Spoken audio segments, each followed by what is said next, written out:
শুরু হয়ে গেছে বিয়ের সিজন। বিয়ে একটি মাঙ্গলিক কার্য।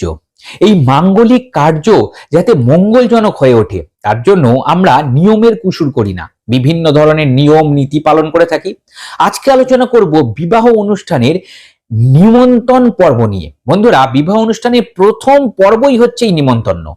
বিভিন্ন মানুষজনকে আমরা নিমন্ত্রণ করি, কিন্তু এই নিমন্ত্রণ একটা সুন্দর নিয়মের মাধ্যমে করা উচিত, যার মাধ্যমে নতুন জীবনে যে জুটি পদার্পণ করছে তার জীবন অনেক বেশি মাধুর্যপূর্ণ এবং সমৃদ্ধশালী হয়ে উঠতে পারে। কি করতে হবে বন্ধুরা? প্রথম নিমন্ত্রণের কার্ড আপনারা কাকে দেবেন?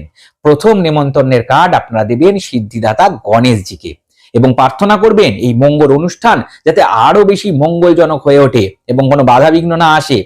দ্বিতীয় যে কার্ডটা দেবেন সেটা মাতা লক্ষ্মী এবং শ্রী বিষ্ণুর মন্দিরে গিয়ে দিয়ে আসবেন। মা লক্ষ্মীর কৃপা আশীর্বাদে সংসার পরিপূর্ণ হয়ে ওঠে অর্থ এবং সুখ সমৃদ্ধিতে। বন্ধুরা, তাই জন্য মাতা লক্ষ্মী এবং শ্রী বিষ্ণুর কৃপা আশীর্বাদ প্রার্থনা করে দ্বিতীয় কার্ড যে কোনো লক্ষ্মী নারায়ণের মন্দিরে গিয়ে দিয়ে আসতে হবে।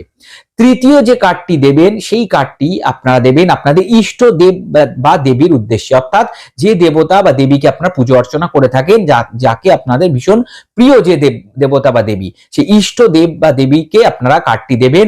এর মাধ্যমে সেই ইষ্ট দেবতা বা দেবী 10 দিক থেকে আপনাদের রক্ষা করবে। এর পরের যে কার্ডটি আপনারা দেবেন, চতুর্থ কার্ড, সেটা আপনারা দেবেন পবনপুত্র বজরংবলীকে।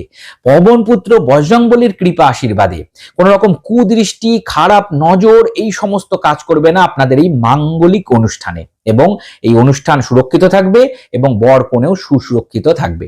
বন্ধুরা, এর পরে আপনারা নিমন্ত্রণ করবেন আপনাদের পূর্বপুরুষদের যারা ইহ জগতে নেই, তাদের উদ্দেশ্যে আপনারা প্রার্থনা করবেন। কোন অশ্বত্থ গাছের গোড়ায় গিয়েও আপনারা হাত জোর করে তাদেরকে এই মাঙ্গলিক অনুষ্ঠানে যাতে তার উপস্থিত থেকে আশীর্বাদ করে নব বর এবং বধূকে, সেটা আপনারা প্রার্থনা করবেন। এরপরে আপনারা নেমন্তন্ন করবেন মাতৃকুলের দিক থেকে। মাতৃকুলের মধ্যে প্রথম হচ্ছে মামা পক্ষ। মামাকে সবার আগে কার্ড দেবেন। যদি মামা না থাকে তাহলে মাসিদেরকে কার্ড দেবেন, তারপরে পিসিদেরকে কার্ড দেবেন, এবং তারপরে আস্তে আস্তে আত্মীয় স্বজন এবং পাড়া প্রতিবেশীদেরকে আপনারা নেমন্তন্ন করবেন। এইভাবে নেমন্তন্ন পর্ব থেকেই আপনারা শুরু করতে পারেন এই মাঙ্গলিক অনুষ্ঠানকে আরো মঙ্গলজনক করে তোলার নিয়ম।